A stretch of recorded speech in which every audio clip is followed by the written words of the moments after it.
Patricia, the SFA specialist in recruitment and HR, what are sort of the top tips when you start recruiting?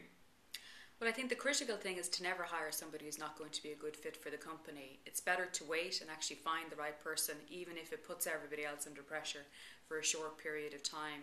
The great rule is very much to hire for attitude and train for the skills. Because you can't change somebody's attitude, whereas generally you can teach somebody most things. So that would be actually a fundamental before you even start in the process. I'm a big believer in terms of the culture of an organisation and how you need to build everyone. If you like in your own image as the owner manager, you need to have people that you're going to be able to work with, but also people who are going to be able to challenge you, because in a small business quite often an owner manager can be dominant and letting go can be have issues. So if you have people who come and take things off you and become entrepreneurial within your entrepreneurial environment, that's going to be critical. And what are the don'ts in recruitment? As in things you shouldn't do? Well, I think you shouldn't rush out and spend loads of money in terms of recruitment agencies and flashy advertisements. You should think very strategically in advance about where you're going to source the right person.